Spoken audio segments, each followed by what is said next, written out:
Most learners get confused here. The plane is flying dash the city on above over. आपको क्या लगता है कौन सा आंसर सही होगा?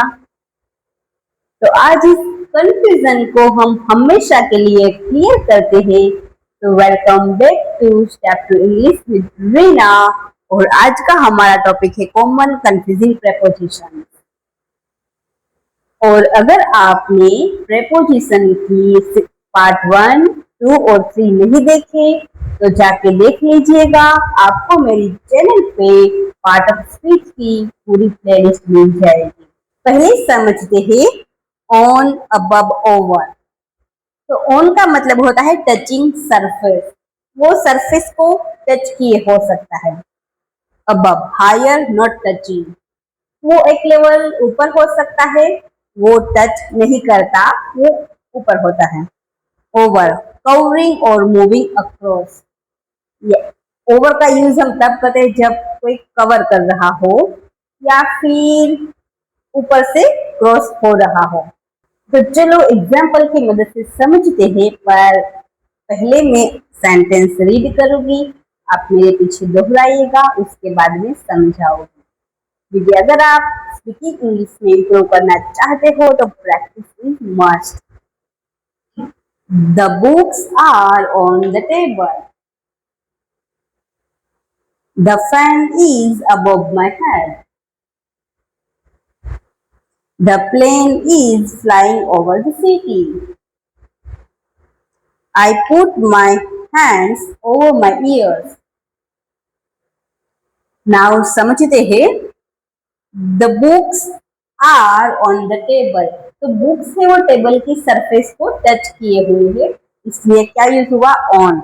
The fan is above my head.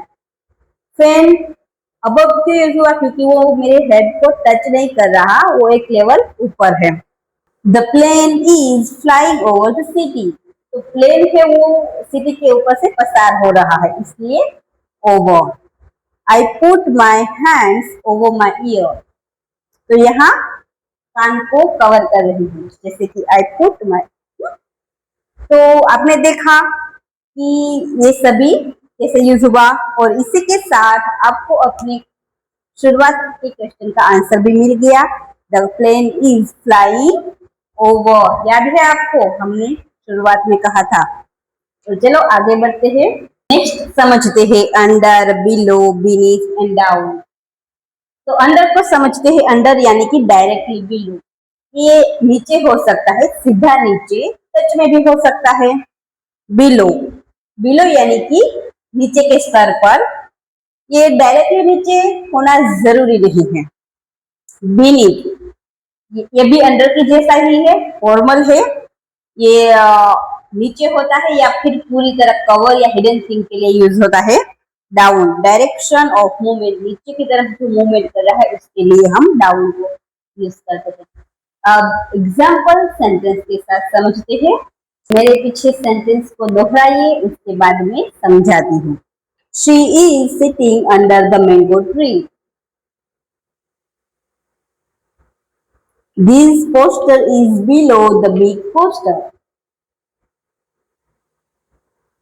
The letter is beneath her pillow. The temperature is going down. Very good. अब समझते हैं। She is sitting under the mango tree. तो यहाँ अंडर का यूज हुआ है, यानी कि वो मैंगो ट्री के डायरेक्ट नीचे बैठी हुई है। This poster is below the big poster.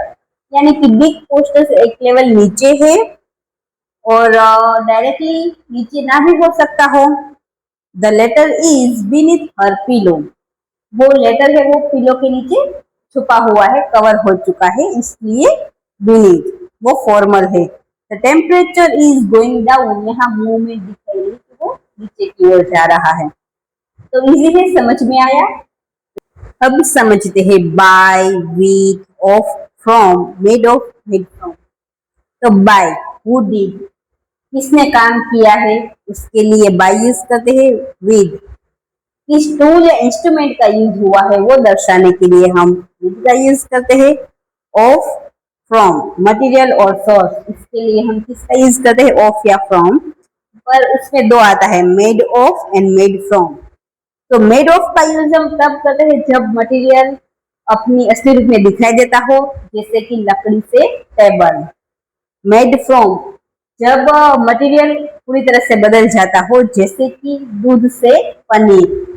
अब एग्जाम्पल की मदद से समझते हैं। तो पहले सेंटेंस को रीड करते हैं, मेरे पीछे बोलिएगा, उसके बाद समझाती हूँ। This book is written by her. He cut the cake with knife. This table is made of wood. Paper is made from wood. Very good. अब समझाती हूँ। This book is written by her, यहाँ करने वाला कौन है, her है, इसलिए by. He cut the cake with knife, knife क्या है, टूल या इंस्ट्रूमेंट है, तो इसके लिए with. This table is made of would, यहाँ वुड का यूज हुआ है, पर टेबल में हमको वुड दिख रहा है, इसलिए of. Paper is made from would, यहाँ भी वुड से ही बना है, पर पेपर में हमें कहीं लकड़ी दिख नहीं रही, इसलिए हमने फ्रॉम का यूज किया। समझ में आया? तो अब गलती नहीं करोगे ना। तो चलो आगे देखते हैं। अब समझते हैं बिटवीन एंड अमोंग। तो बिटवीन का यूज टू थिंग्स, यानी कि कोई दो चीजें या दो व्यक्ति होते हैं, तब हम बिटवीन का यूज करते हैं। अमोंग, मोर देन टू, यानी कि दो से ज्यादा व्यक्ति या दो से ज्यादा चीज हो, तब हम अमोंग का यूज करते हैं। सेंटेंसेस देखते हैं। अब पहले सेंटेंस को रीड करते हैं, उसके बाद समझते हैं। The baby is sitting between her parents. She was standing among her classmates. Very good. The baby is sitting between her parents. दोनों पेरेंट्स है उसके बीच में बैठी हुई है, इसलिए between. She was standing among her classmates. तो वो पूरा क्लास है, उसके बीच में वो खड़ी है, इसलिए among, दो से ज्यादा लोग है ना, इसलिए। तो आज हमने कुछ कंफ्यूजिंग प्रेपोजिशन को समझा। होप कि आपको ये वीडियो अच्छा लगा हो, और अगर अच्छा लगा हो तो चैनल को लाइक शेयर और सब्सक्राइब करना ना भूले, और अपने किसी दोस्त के साथ शेयर भी कीजिएगा। और मिलते हैं एक ऐसे ही यूजफुल वीडियो के साथ, तब तक के लिए स्टे ट्यून्ड।